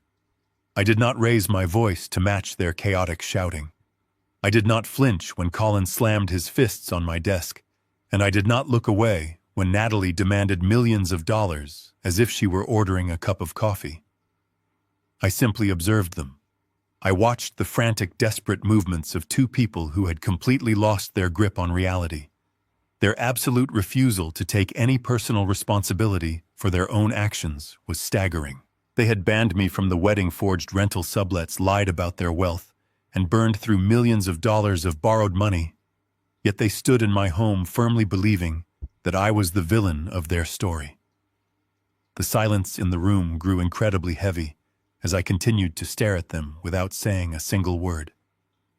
Colin's shouting slowly died down, replaced by a nervous, heavy panting. Natalie's arrogant posture faltered slightly under the weight of my cold, unblinking gaze. They had come expecting a screaming match, a desperate negotiation, or a tearful apology. Instead, they crashed headfirst into an impenetrable wall of absolute silence. They were completely unaware that my silence was merely the necessary pause before dropping the final devastating weight upon their heads. Colin quickly realized that his frantic screaming and chaotic pacing were not eliciting the panicked reaction he so desperately wanted. He abruptly changed his tactic. He stopped moving and planted his feet firmly on the intricate patterns of my Persian rug. He forcefully straightened his wrinkled suit jacket and crossed his arms in a pathetic attempt to project the corporate authority he had just permanently lost. He lowered his voice to a menacing, calculated sneer and confidently informed me that I had made a catastrophic legal miscalculation. He claimed he had already spoken to a team of elite corporate litigators who were incredibly eager to tear my anonymous holding company apart. He promised to file a massive civil lawsuit first thing Tuesday morning, citing severe breach of contract, wrongful commercial eviction, and intentional malicious interference with his prospective business relations. He loudly boasted that he would drag me through the state court system for years, draining my vast retirement accounts with endless legal fees until I was completely exhausted and forced to surrender the office building. He swore he would extract millions of dollars in punitive damages to compensate for the emotional distress and the sudden loss of his venture capital funding. When the threat of a massive civil lawsuit failed to make me flinch or offer a frantic apology, Colin resorted to absolute, unadulterated extortion. He leaned heavily over the polished mahogany desk, his face contorted into a vicious and incredibly ugly mask, and proudly outlined his aggressive public relations strategy. He threatened to go directly to the local press and the major television news networks with a highly fabricated and deeply sensationalized story. He promised to tell the entire world that I was a deeply unstable, vindictive old man suffering from severe cognitive decline. He planned to formally accuse me of elder financial abuse, completely twisting the actual legal definition of the term to claim that I was maliciously hoarding family assets and actively trying to destroy my only daughter's life out of sheer senile paranoia. He boasted that modern society absolutely loves a tragic narrative about a brilliant, struggling young entrepreneur being mercilessly crushed by a tyrannical and entirely out-of-touch patriarch. He guaranteed that the resulting media circus would completely destroy my reputation, turning me into a hated public pariah in the quiet community I had peacefully lived in for over 40 years. Natalie immediately stepped up beside her husband to violently reinforce the brutal extortion attempt. She looked at me with an expression of pure, unfiltered venom. She completely abandoned the fake pleading tears she had used just moments earlier. She coldly calculated the exact emotional buttons she believed would finally break my resolve and force my surrender. She told me that if I did not immediately restore Colin's corporate funding and hand over the master keys to the commercial building, she would publicly corroborate every single one of Colin's malicious lies. She promised to take the witness stand in open court and loudly testify that I had always been a cruel, controlling, and emotionally abusive monster. She threatened to ensure that I spent the rest of my natural life entirely alone, despised by my neighbors, and completely isolated from the outside world. She stated with absolute chilling conviction that when I finally passed away, she would not even bother to attend my funeral or claim my body, intentionally leaving me to be buried and forgotten as a disgraced, unloved garbage man. I remained perfectly seated in my comfortable leather armchair, listening intently to the two of them eagerly map out my complete and utter destruction. I did not interrupt their vicious, escalating threats. I did not offer a single word of defense against their horrific, fabricated accusations. I simply let the profound silence in the room absorb all of their toxic venom. I watched them very closely, quietly, studying the absolute moral bankruptcy required to extort a father on the very day after his daughter's wedding. They were so entirely blinded by their own arrogant greed and their desperate need for my money that they completely failed to realize the fundamental flaw in their aggressive blackmail strategy. Blackmail only works when the intended victim actually possesses something they are terrified of losing. They firmly believed my public reputation and their conditional familial love were my most prized possessions. They had absolutely no idea that I had already completely detached myself from their toxic existence the moment I drove away from the country club gates. Their loud threats were nothing more than the desperate, flailing movements of drowning people actively trying to pull their rescuer down into the dark water with them. I let the heavy silence stretch out for another full minute, allowing their cruel words to hang stale and pathetic in the quiet air of my study. I wanted them to truly feel the sheer suffocating uselessness of their intimidation tactics before I finally reached into my desk drawer to end their miserable performance. The suffocating silence in my study was eventually broken, not by my voice, but by the quiet click of the heavy brass door handle. Colin and Natalie both jumped, slightly startled by the sudden intrusion. The door swung open to reveal my attorney, Warren. He had driven directly to my estate after successfully executing the commercial lockout downtown. Warren stepped into the room with the exact same calm, professional demeanor he had displayed in the office hallway. He completely ignored the furious, disheveled couple standing on my Persian rug. He walked straight toward my mahogany desk, carrying a massive, thick leather binder in his hands. He did not say a single word as he placed the heavy binder directly in the center of the desk. The thick book landed with a loud, heavy thud that seemed to rattle the very foundation of the room. It was the physical manifestation of absolute, undeniable ruin. I finally shifted in my leather armchair. I folded my hands together and looked directly at Colin. When I spoke, my voice was completely devoid of anger, entirely stripped of any parental affection or emotional distress. I kept my tone incredibly low and perfectly measured, forcing them to hold their breath just to hear my words.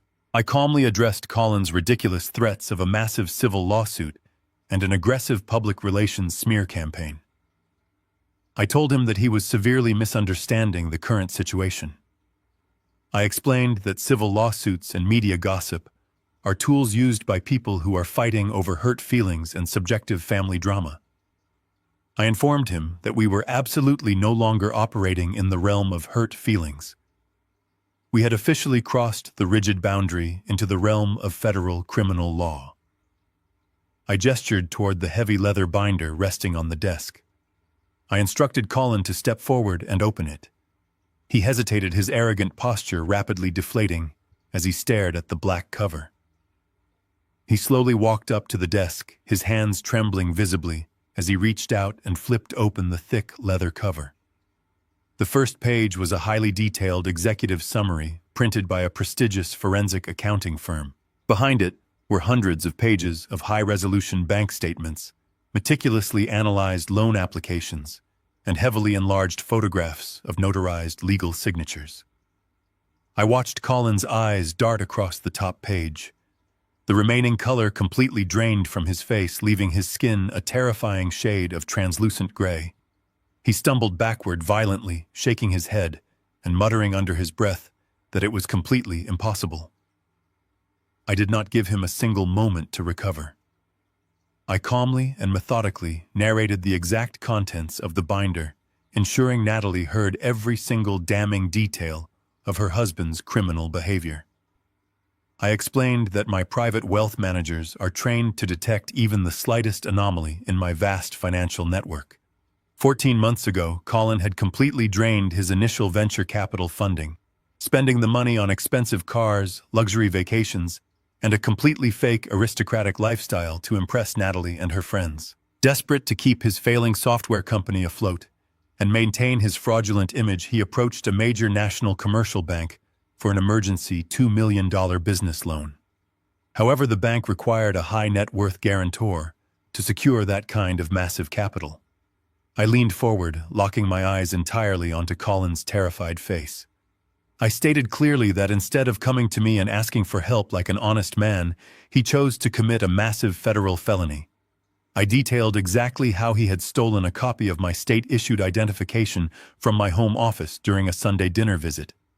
I explained how he had meticulously practiced my handwriting for weeks before perfectly forging my signature onto the master guarantor contracts. He had completely fraudulently pledged my personal estate and my private retirement accounts as the sole collateral for his desperate $2 million bank loan. He believed he was an untouchable genius. He assumed that because I was an older man who made his living in the waste management sector, I would be completely oblivious to modern financial maneuvering and complex banking alerts. I told Colin that my security team had flagged the fraudulent inquiry within 24 hours of his signature being submitted. I had known about his massive federal crime for over a year. Natalie let out a loud, horrified gasp. She looked at me, her eyes wide with sheer disbelief, and then turned to stare at her husband. She demanded that Colin defend himself, begging him to tell her that the binder was completely full of lies. Colin could not even look at his wife. He stood completely frozen, his mouth opening and closing without producing a single sound. The devastating reality of his situation completely crushed his fake corporate persona. I continued speaking with absolute unrelenting precision. I informed Colin that forging a signature to secure millions of dollars from a federally insured banking institution carries a mandatory minimum sentence of decades in federal prison. I told him that all of his threats regarding public smear campaigns and elder abuse accusations were entirely irrelevant. No television news network and no civil judge would ever entertain a fabricated story from a man currently facing a massive airtight federal indictment for wire fraud and bank forgery. I explained that the binder on my desk did not just contain a few suspicious documents. It contained sworn affidavits from the forensic handwriting experts, digital timestamp records from his own corporate computers showing exactly when he manufactured the fake legal seals, and a complete financial trail proving he funneled the stolen bank funds directly into his own private checking accounts. The trap I had patiently built around him was incredibly thick, completely bulletproof, and absolutely inescapable. I watched the last remnants of Colin's arrogant facade completely disintegrate under the crushing weight of the truth. He stood frozen in front of my mahogany desk, his eyes darting frantically between the heavily documented forensic binder and my completely unreadable expression. He finally managed to push a single breathless question through his trembling lips. He asked me why I had waited 14 months to confront him if I had known about the massive bank forgery the entire time. I leaned back into the comfortable leather of my armchair and gave him the honest answer. I told him that if I had confronted him immediately, he would have simply cried, begged for forgiveness, and manipulated my daughter into taking his side. He would have framed it as a desperate mistake made by a passionate young entrepreneur. I explained that I needed him to fully construct his own prison. I needed him to spend the stolen millions, completely intertwine his fraudulent company with his fake high society identity, and ultimately prove beyond any shadow of a doubt that he was a remorseless parasite. By waiting for the day of the wedding, I allowed him to reach the absolute peak of his unearned arrogance before pulling the foundation completely out from under him. Colin swallowed hard, the realization of his own terrible vulnerability finally setting in. He took a slow, trembling step backward and raised his hands in a pathetic gesture of surrender. He completely abandoned his aggressive threats of civil lawsuits and public smear campaigns. He suddenly reverted to a pleading, desperate tone. He promised me that he would sign over the entire commercial lease, dissolve the software company, and spend the rest of his life working to pay back every single penny he had stolen from the bank. He swore that if I just kept the heavy leather binder completely hidden from the authorities, he would quietly disappear and never bother our family again. I did not offer him a single ounce of mercy. I looked directly into his terrified eyes and told him that he was severely misunderstanding the current timeline of events. I explained that the thick binder sitting on my desk was simply a courtesy copy for my own personal records. I informed him that I did not spend my morning simply canceling the catering funds for his lavish country club wedding or locking him out of his commercial office suite. While he was busy standing in a deeply carpeted hallway, watching his fake corporate empire completely collapse, my attorney Warren was sitting inside the private office of the federal district attorney. I stated with absolute terrifying clarity that the original copies of the forensic accounting reports, the sworn handwriting affidavits, and the complete digital timestamp records had already been officially submitted to the Federal Fraud Division hours ago. Natalie let out a piercing, agonizing scream. She dropped to her knees on the intricate Persian rug, completely overwhelmed by the horrific reality that her brand-new husband was not just a broke manipulator, but a highly documented federal criminal. Colin spun around, looking frantically at the heavy oak doors of the study and the large bay windows overlooking the manicured front lawn. His primitive survival instincts finally kicked in, urging him to run to flee the estate and to somehow escape the massive legal avalanche that was rapidly descending upon him. But before he could take a single step toward the exit, the distant, unmistakable wail of emergency sirens pierced the quiet afternoon air. The high-pitched sound rapidly grew louder and more aggressive, echoing violently across the long, winding driveway of my private estate. Colin froze in sheer terror. He slowly turned his head toward the large bay windows just as the bright, flashing red and blue lights of 3 federal police cruisers swept across the glass. The heavy vehicles aggressively swerved onto the circular driveway, their tires screeching loudly against the pristine pavement. They completely blocked Colin's leased European sports car, permanently cutting off his only avenue of escape. Warren stepped forward from the shadows of the room and calmly closed the thick leather binder.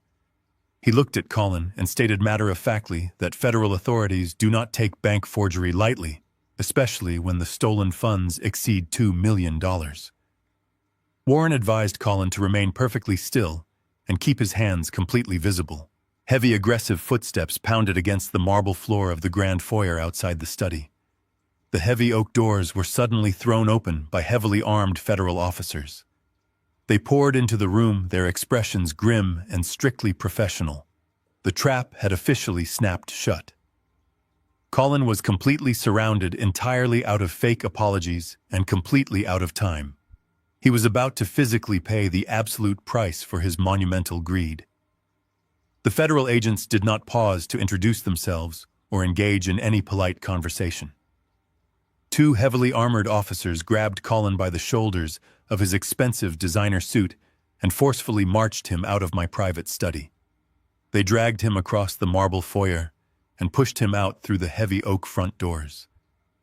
I stood up from my leather armchair and slowly walked over to the large bay windows to watch the final execution of my silent adjustment. The bright afternoon sun illuminated the absolute destruction of Colin's fabricated aristocratic life. The officers shoved him face first against the hood of his leased European sports car. They aggressively pulled his arms behind his back and secured his wrists with heavy steel handcuffs. The sharp metallic click echoed across the manicured lawn. The lead investigator loudly recited his Miranda rights detailing the severe federal charges of wire fraud and aggravated identity theft. The loud commotion had drawn the attention of my affluent neighbors. Wealthy doctors and retired corporate executives stood on their pristine front porches, watching the highly public spectacle unfold. Colin's parents, who had likely been waiting at their own heavily mortgaged home for their son to return with my money, would soon receive a phone call from a federal detention center. Their fake high society name was now permanently tied to a highly publicized financial felony. The aristocratic pedigree they had used to insult me at the country club gate was completely and utterly ruined. Colin pressed his face against the hot metal of the car hood, weeping loudly and uncontrollably. He looked absolutely pathetic, completely stripped of his arrogant tech entrepreneur persona. He was no longer a visionary corporate leader or a prestigious venture capital target. He was just a common thief caught in a trap he had built entirely by himself. The federal agents roughly pulled him up from the car and shoved him into the back of their heavily armored cruiser.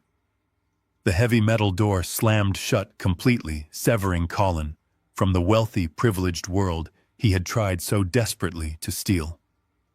The police cruisers activated their loud sirens once again, reversed out of my circular driveway, and sped away down the quiet suburban street, taking the architect of my daughter's disastrous wedding away to federal prison. Natalie stood completely alone in the center of my study. The deafening wail of the police sirens faded into the distance, leaving behind a heavy, suffocating silence. She slowly turned away from the bay windows and looked at me. The arrogant entitlement that had fueled her screaming temper tantrum just moments ago was entirely gone. It was replaced by a hollow, terrified realization. She finally understood that the man she had married was a complete fraud, and the wealthy life she thought she had secured was nothing more than a criminal illusion. She took a tentative step toward my mahogany desk, her hands shaking violently. She began to weep giant tears, ruining the last remnants of her bridal makeup. She frantically apologized for banning me from the country club and begged for my forgiveness.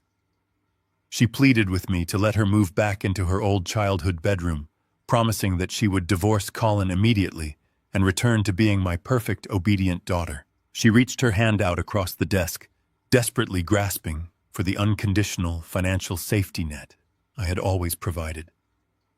I did not reach out to hold her hand. I looked at the daughter I had sacrificed 40 years of my life to protect. I felt a profound sadness, but I felt absolutely no desire to rescue her.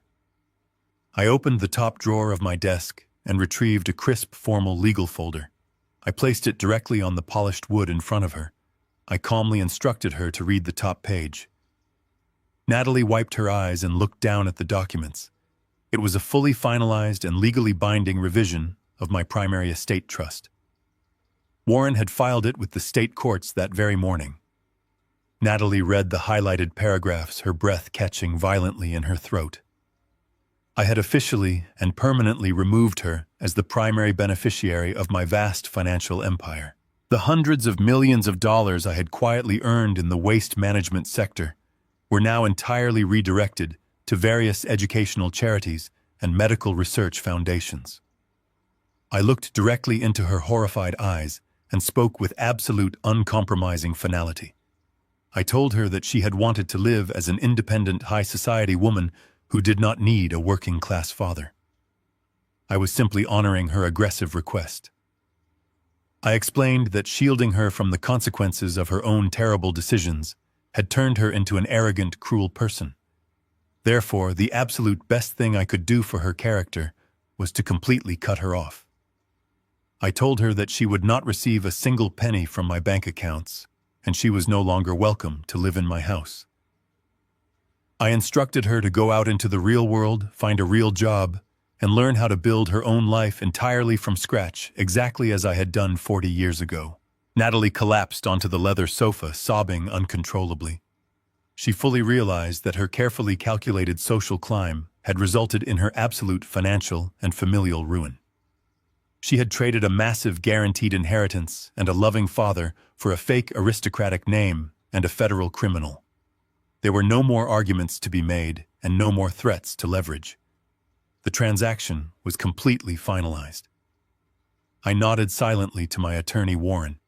He stepped forward with his usual cold, professional efficiency. He gently but firmly grasped Natalie by the arm of her expensive designer jacket.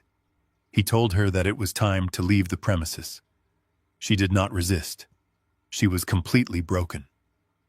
Warren escorted my weeping daughter out of the study across the marble foyer and out the heavy oak front doors.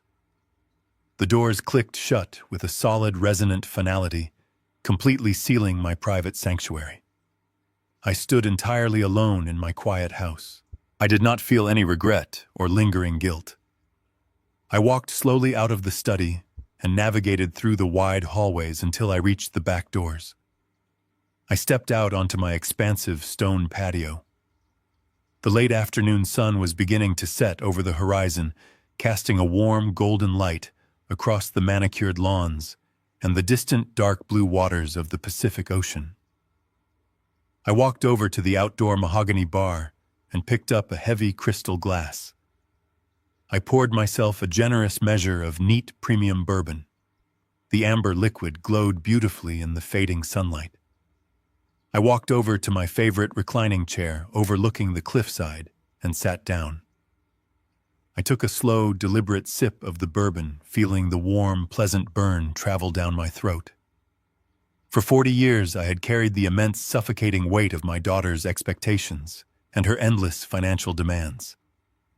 I had lived my entire life for someone who ultimately viewed me as nothing more than a disposable asset. Today, I had finally executed my silent adjustment. I had ruthlessly severed the toxic ties, protected the empire I had built with my own calloused hands, and taught the most painful but necessary lesson of all. I looked out at the endless expanse of the ocean, took another sip of my drink, and listened to the beautiful, absolute peace of a completely clean slate. The greatest lesson I learned from this entire ordeal is that unconditional financial support does not buy unconditional love or genuine respect. By constantly shielding my daughter from the harsh consequences of her own actions and providing a bottomless safety net, I inadvertently created an entitled monster who valued high society illusions over actual family loyalty. True character is forged in the fires of struggle and hard work, not handed over on a silver platter. Sometimes the most profound act of love and self-preservation you can perform as a parent is to permanently close the bank account, step away, and let them face the storm they created entirely by themselves. If you believe that true respect must be earned rather than bought, please hit the like button, subscribe to the channel for more stories of absolute justice, and share your own experiences with entitled family members in the comments below.